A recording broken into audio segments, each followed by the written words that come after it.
Hi everybody, my name is Corey. So yeah, as you can see in the title of this video, today we're gonna discuss about how to get your temporary resident visa subclass 485, or well known as a postgraduate visa for all international students in Australia. So in this video, I just want to share to you guys what the requirement is, what the steps, how we do, because I couldn't find any videos before when I want to launch mine. So yeah, after I did mine, so I hope I can share my experience and I can help you to launch your visa without going to any agent and pay more money. So yeah, let's get started. The first thing that you need to know, you have to make sure what kind of visa that you're gonna apply. So the temporary resident visa subclass 485 itself has two different types. The first one is the graduate work stream, which more suitable to somebody that taking a cookery major or any skill major that needs to give the approval about their working hours, which called as a skill assessment. And I personally recommend you guys, if you're gonna apply this visa, it's better for you to go to the agent because it's more complicated than the second type, which is postgraduate work stream, that's suitable on me.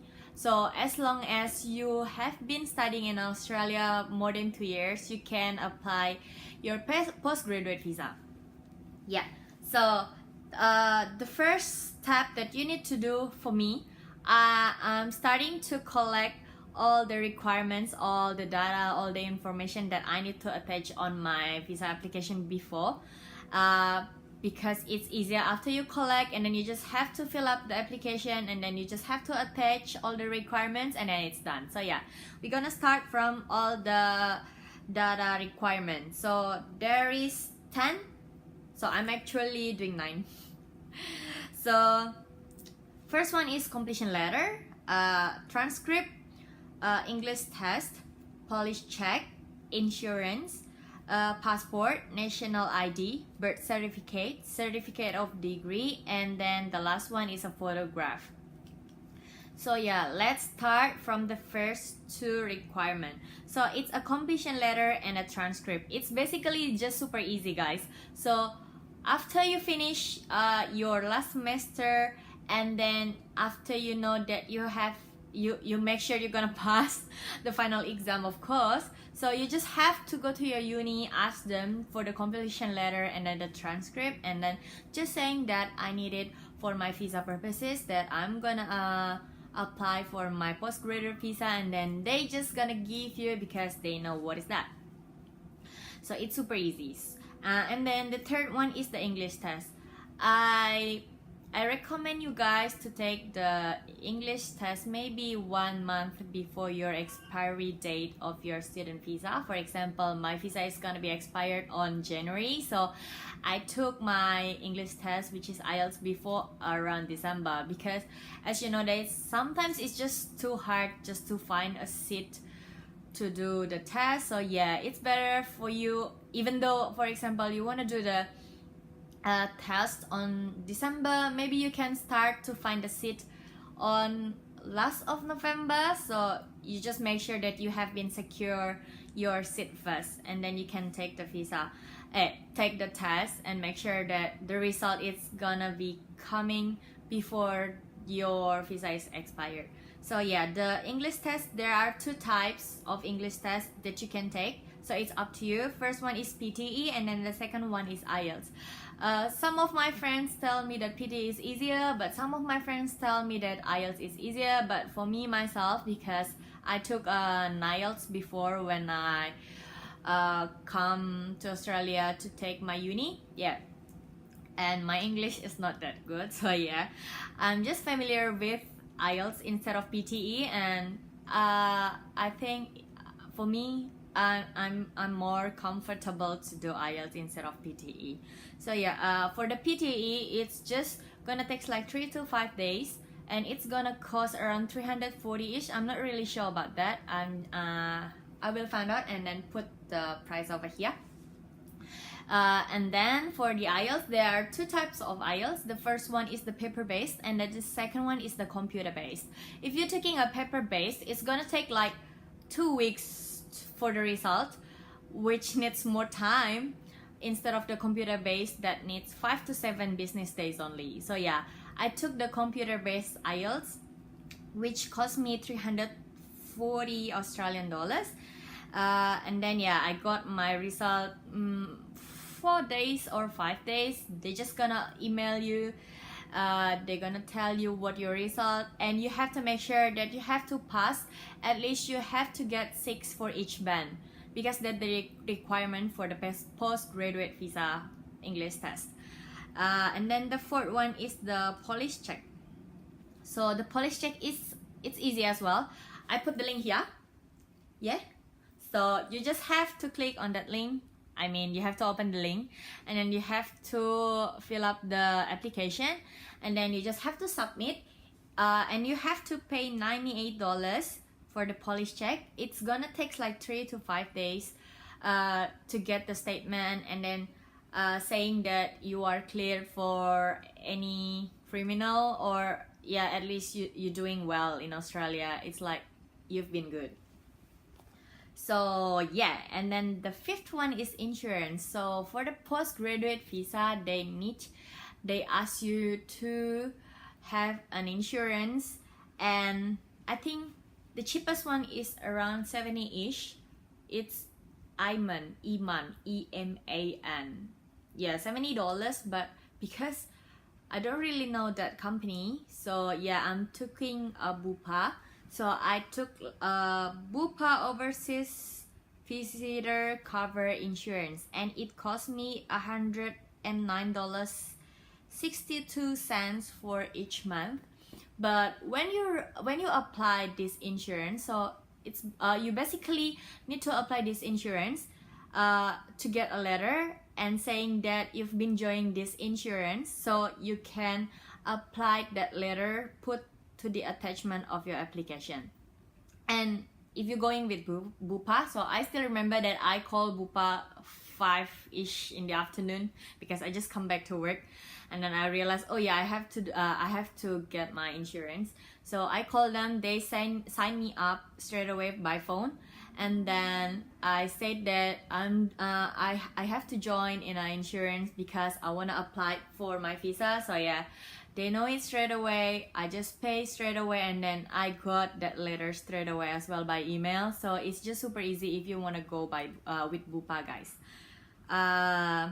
That's all. And then after that, you have to do all your identity. So you have to scan your passport, national ID, birth certificate, photograph, and family card. I don't know. It's like, yeah, it's family certificate that saying your family members and everything. So the first, passport, national ID, and birth certificate. So the passport and national ID, it's easy because you just have to scan and then attach it in your application. But your birth certificate, for example, me, I come from Indonesia, and then I have Indonesian birth certificate, so I need to translate it. So I just pay $6, $6, which is 60.000 rupiah in Indonesia. So I'll put the link over here if any Indonesian viewers need to do the translation. It's super easy, guys. You just have to email them, and then you're just saying that can you please help me to translate my birth certificate and my family card, or my family, yeah, kartu keluarga. And it's just gonna take 2-3 days, and then you get it, and then you just attach in your application as well. It's easy. And then the photograph. So I'm basically didn't attach any photograph for me, because I still remember that in that time I get a notification that I need to attach some of the attachment requirements, but I called the immigration straight away, and I'm asking, oh, do I have to attach this? Do I have to attach those things? And then they said like, oh, no, that's fine, it's all good, you just need to wait because they checking, and then they said it's all fine.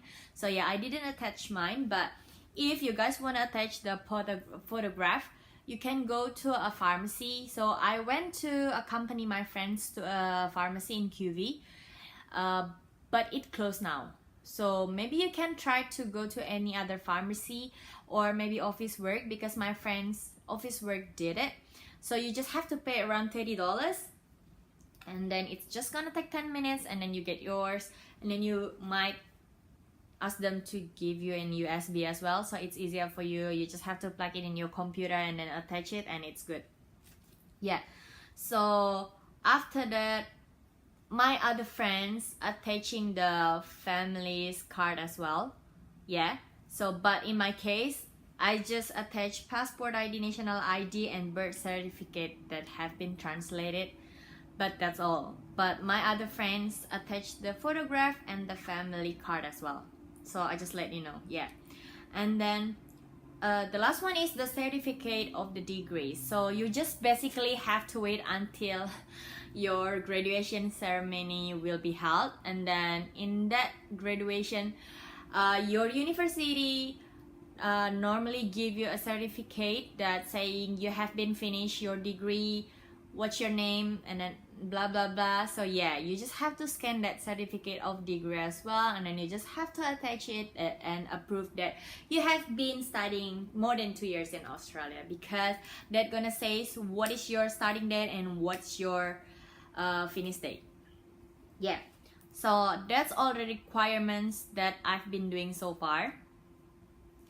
And then we're gonna jump to the second step, which is sign up for an EMI account. I put the EMI account link over here. Yeah, so yeah, you just have to go click on the website, and then you just have to sign up.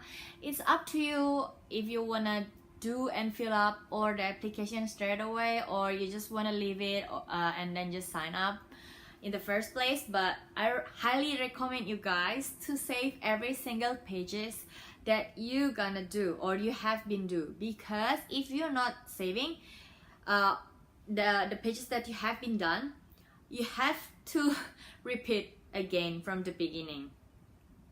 So because I experienced once, so I didn't save it, so I just continue. But because I think in the 15 or the 16 page, you need the police check number, which makes me wait, because I didn't get my police check number before, so I need to wait. So yeah, I stopped in that page, so I just continue, and then that's it. I save in that page, but yeah, after that, after I got my police check, I tried to come back and then need to continue my application, but I have to start from the beginning again. So yeah guys, it's better for you to save. So for example, you doing the first pages and then save it, and then continue, and then second pages, save it, continue, yeah, and so on. It's better for you. So after you fill up everything, after you get your police check, after you fill up your family members, your last 10 years addresses and everything, any information about you, so you just have to submit and lodge your application. Oh, just make sure you read all the information that you have been filled up in the last pages, and if you agree and if nothing's wrong, so just submit. After you submit, you have to wait maybe 24 hours to the attachment button, because I've been shocked, you know. I couldn't find any attachment button before, because everyone's saying that, oh, you have to attach this, you have to attach that, but I couldn't find any attachment button before, and I'm just super, oh my god, where is it? Did I do something wrong? But yeah, it's nothing happened, it's all good. You just have to, maybe you just have to log out and then log in again in your account, and the attachment button, it's gonna be there, and then you just have to put all the data that we have been collect before. Yeah, and then after you attach, you might need to wait like 3 to 5 days for another health check. So there is a medical check that you need to do. They gonna give you the ID. It's called HAP ID, HAP ID, HAP ID, and then you have to book your appointment by yourself.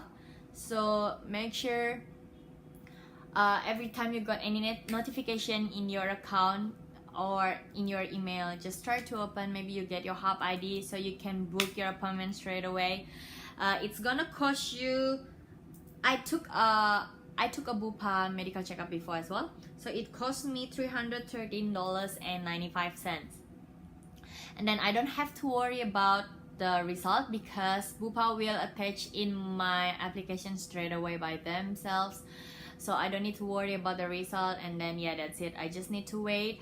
I just need to check my email every day in case there's another notification that gonna ask me for further requirements. Yeah, so just be more cooperative as well. And then after that, I launched my visa on 23rd of January and I got my visa on 21st of March. So it takes almost 2 months, but that's normal because if you open the website, it's gonna say like it's gonna take 30 days to 90 days, even 160 days for the graduate work stream. So yeah, just make sure you fill up everything right. Just make sure that you're trying to give as much as attachment of your document. So I hope it's gonna be well.